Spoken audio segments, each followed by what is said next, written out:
तो फ्रेंड्स देखंतु ग्राम रोजगार सेवक माने जीआरएस नियुक्ति पे गोटे बहुत बड़ अपडेट रही। अपडेट होची खोद हाइकोर्ट तरफ तेबे एथिरे आपनक पई कोन इन्फॉर्मेशन होईची मु डिटेल भारे वीडियो रे प्रोवाइड करिवि। जो माने सब जानिबा को इंटरेस्ट होचंदी वीडियो टी कंप्लीट देखिबे। जदि वीडियो टी आपन मनकु इंफॉर्मेटिव लागिबो गोटे लाइक करिवे। चैनल को नुवा करी आसीतिले निहाती भाबरे सब्सक्राइब करी बेल नोटिफिकेशन को ऑल बटन रे सेट करिवे, जहा द्वारा फ्यूचर आपन माने एई भली सब अपडेट और नोटिफिकेशन प्रथमे पाई परिबे। तेबे वर्तमान आसतु कौन गुरुत्वपूर्ण डिटेल रही देखि नबा। तो फ्रेंड्स देखो ये रही जीआरएस नियुक्ति मामला रे हाइकोर्ट गुरुत्वपूर्ण राय कौन देइछनी संरक्षण लागू हेबो नै बोली गोटे इन्फॉर्मेशन रही। तेबे एथिरे आपण माने डिटेल भारे मते जानि परिबे। वर्तमान आसतु देखि नबा। एठी रही ग्राम रोजगार सेवक माने जीआरएस एक ठिका कॉन्ट्रेक्चुअल पद, तेणु एही पद पई नियुक्ति प्रक्रिया रे संरक्षण लागू हेबो नै बोली हाइकोर्ट एक गुरुत्वपूर्ण राय रे कहिसंदी। एही परिप्रेक्षी राज्य सरकार पक्षरु 2018 मसीह जारी निर्देशनामा को हाइकोर्ट रद्द करिसंदी।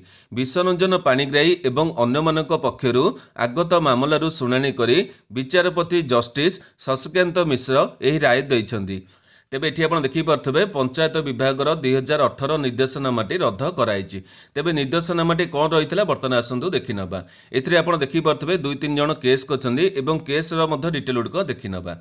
तेबे देखते ये रही सोनपुर जिलापाल विभिन्न पंचायत रे जीआरएस नियुक्ति 2018 मसीह एक विज्ञप्ति प्रकाश करते।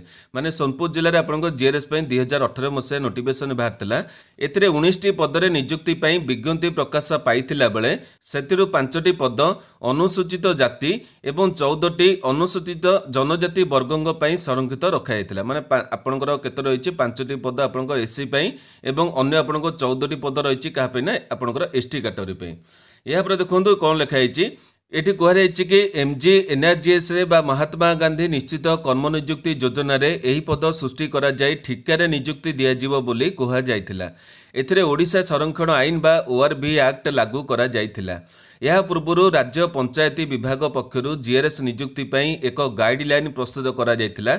एथिरे जीआरएस नियुक्ति रे ओआरबी आईन कड़ाकड़ी लागू करा जिवो एवं जिला कैडर भित्तिरे नियुक्ति देबाकू कहा जायथिला। माने वर्तमान समय आपनको जेंति नियुक्ति चलीची जेंति आपनको जिला तरफरु नोटिफिकेशन आसुची कि आसी जायछि आपनको जेतिकी जिल्लार जेमिति आपनको रिक्रुटमेंट चलछि एटा आपनको पंचायती राज विभाग तरफरु गोटे निर्देशनामा रहितला एवं एई जो आपनको रूल रेगुलेशन अनुसार आपनको रिक्रुटमेंट करा जाउथला। तेबे रिक्रुटमेंट कोन असर पड़छि वर्तमान आसु देखिबा। एठी कहिछि राज्य सरकारक निर्देशनामा आधार रे सोनपुर जिल्ला रे जीआरएस पदरे प्रार्थी चयन करा जाय चूड़ांत तालिका प्रस्तुत करा जायथिला।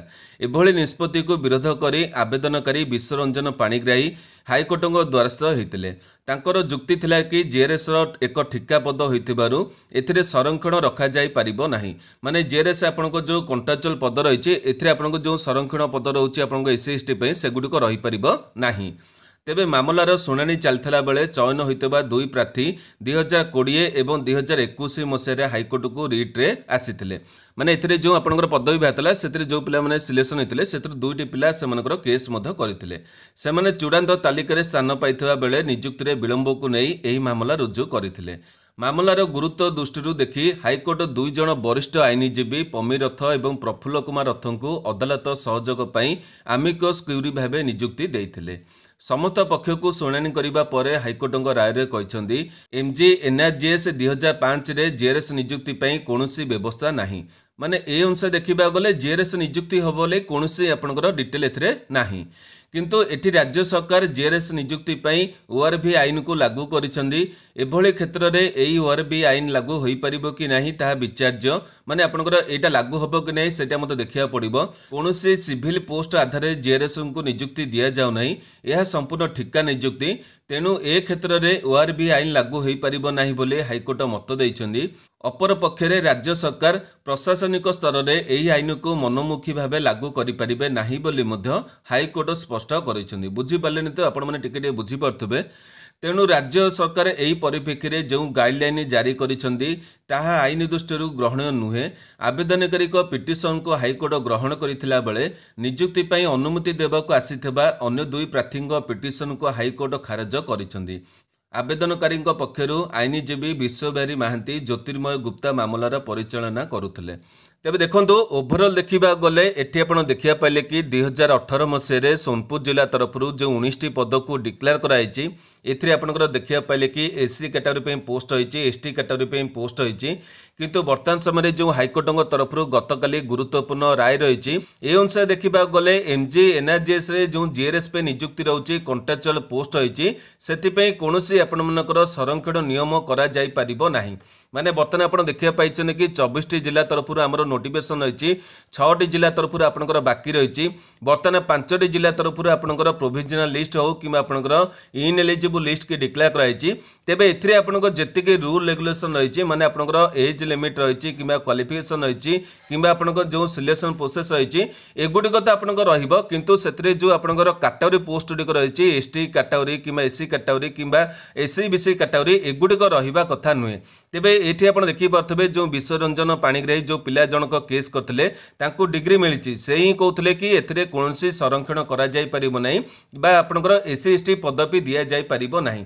एठी मध्ये आपण देखिले जो पिला माने सिलेक्शन डे पाइथिले से माने मध्ये केस करथिले एठी आपनकर 2020 2021 मसे जो पिला दि जण केस करथिले से माने एससी एसटी कैटेगरी पोस्ट पाइथिले किंतु से मानकर खारज करायछि बुझि पाले। तेबे ए जो निर्देशनामा रहिछि एगुडिक मध्ये हमर जो वर्तमान समय नियुक्ति रहिछि एथि पय असर पकेइबो कारण वर्तमान समय आप देखिए कि गाँ साथी जो बर्तमान सब पेंडिंग रही आपण मनकर ये सब लिस्ट तो बाहर कि सिलेक्शन करा जाय परिबो नाही जेपर्यंत सेगुडिक फैसला है नहीं।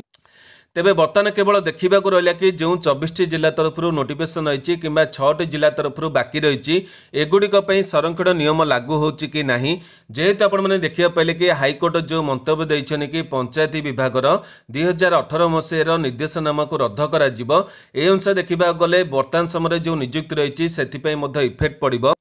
तेबे जहाँ भी किसी अपडेट आसो मुझे वीडियो माध्यम सबकि डिटेल प्रोवाइड करी से चैनल को सब्सक्राइब कर रखी दिंतु जहाँ भी किसी अपडेट आसो प्रथम करी आपने जाना पाइबे। तेबे ये वीडियो आपंकर किसी बुझे को असुविधा होते मत यही वीडियो कमेंट बक्स में पचारि ने मुझे निहाती भाव में उत्तर देवी। आज भिडियोटी आपंप इनफर्मेटिव होता गोटे लाइक करेंगे जो मनकर आवश्यकता रही से पाखक सेयार करेंगे प्रतिदिन यहीपरि अपडेट देखा चाहूले आम चैनल को सब्सक्राइब कर बेल नोटिफिकेशन को ऑल बटन सेट करेंगे। आज नमस्कार।